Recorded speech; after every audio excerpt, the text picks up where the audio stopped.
Hello everyone, welcome back. And I got Eric in my studio everyone. again for the second time now.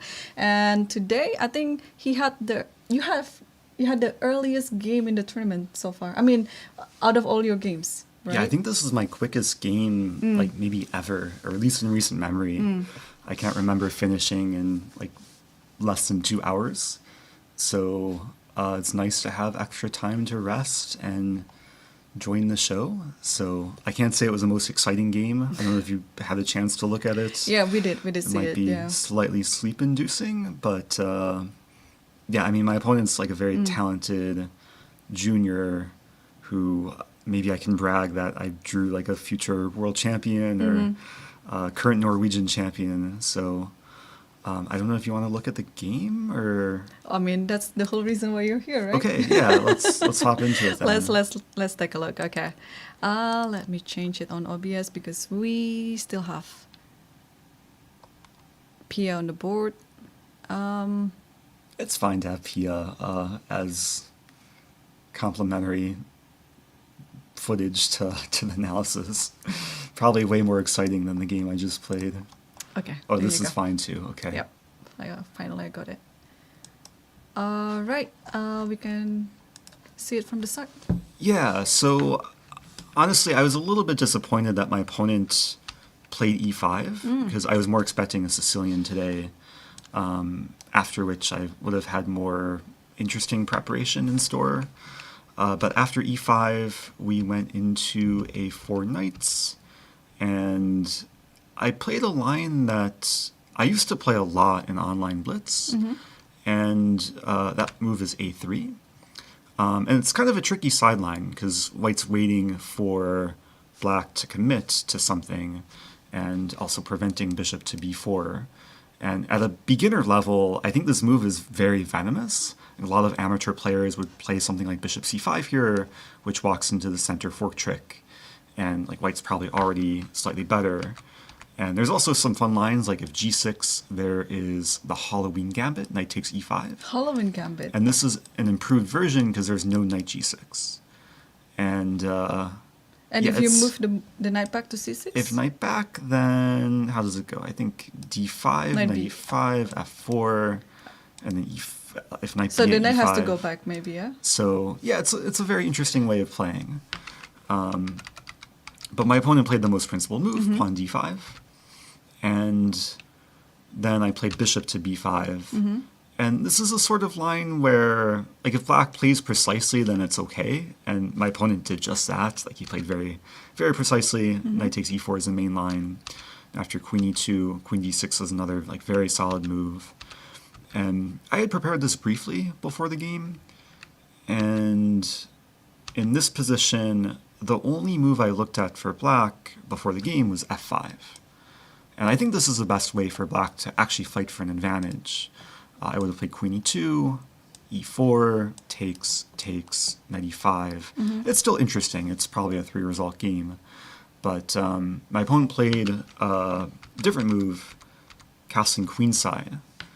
And I think this is The less just a more solid challenging, move. yeah. A little bit less challenging. And unfortunately for the viewers, it just leads to complete liquidation after takes and takes. And okay, I think this is the most exciting moment of the game, because if I play the wrong move here, I could hang checkmate. I don't know if you saw this Yeah. when analyzing, but yeah, I have to be Oh, careful not... we didn't see this part, actually. Ah, okay. But you can show us. I'm gonna check real quick in Oh. the Lichess database. It's on Lichess, this position has been reached 399 times, and 3 people have played a terrible move, knight takes e5, Oh, this checkmate, I see. and only one game historically on Lichess, black found the forced checkmate. So it's a good puzzle for the viewers. I know we're on a 15-minute delay, so we can't see chat in real time, but this is black to move mate in 3, if you want to do the honors. Yeah, this is a pattern in which we find it in many tactical examples, like in the books. So you go for this queen d1 check, And then Oh, after no, my which, queen. oh no, my queen, right? I Yeah. mean, the only move for white is to take the queen, and then there is bishop g4. It's a double check. So in every double check, you have to move the king. There is no way that in double check you can block the check. So you have to move the king, and then this is the only move for the king to move. And then there you go, rook d1, and it's a checkmate. So yeah, so of course you're not falling onto this because otherwise.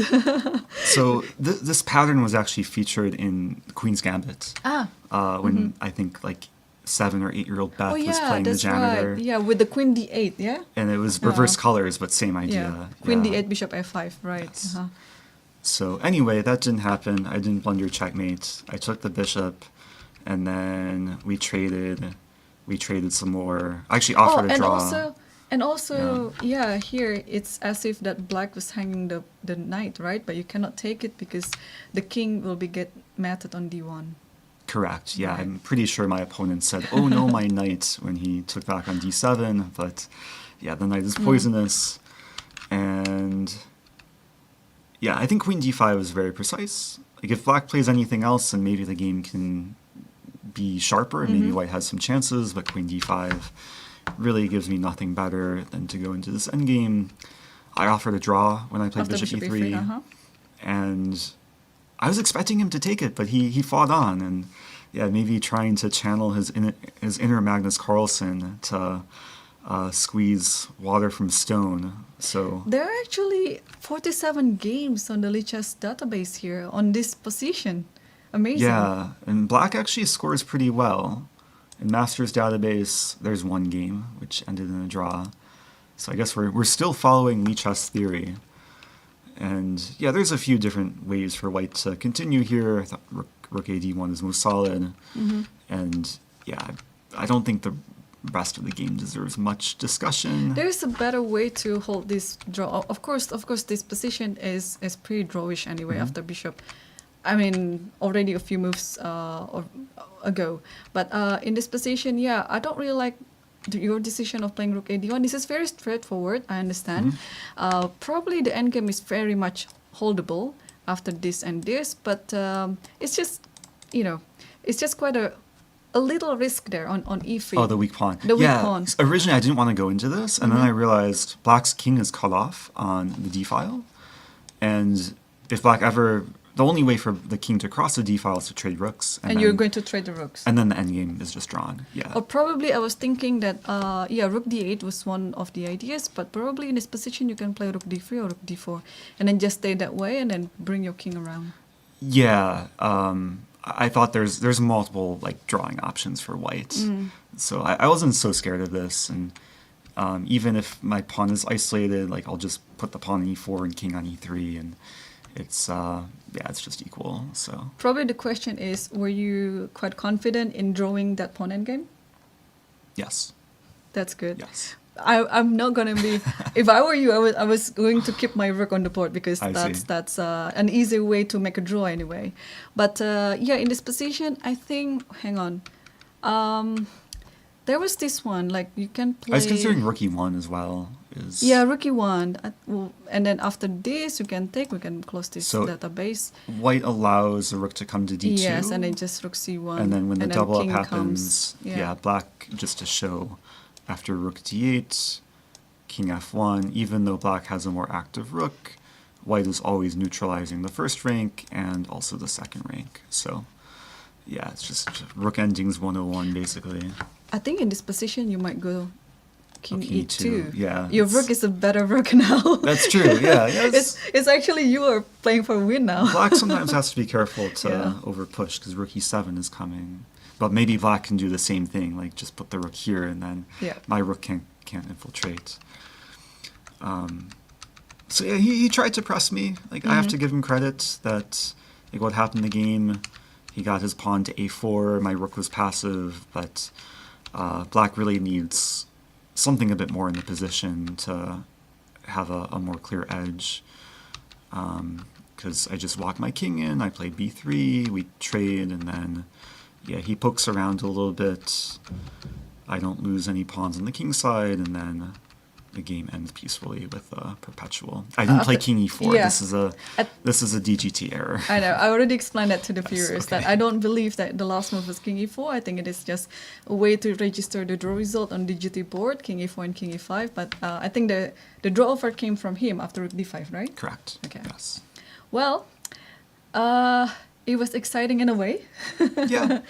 But yeah, actually, I think it's a fair result because well, Axel has like about 100 points, elo points above yours, right? And I think draw is totally a fine result, and that way you can also gain some time to have extra rest this Exactly. evening. Yeah. It's a long tournament, Mm. even with just one game a day. These games take a lot of energy because before every game I spend a few hours preparing, and then yeah, it's just kind of a continuous cycle. So it'll be nice to have extra time to rest and recover, and maybe finally record like a recap video. I haven't had any time to record recaps this tournament, so maybe this evening I'll have the energy to do so.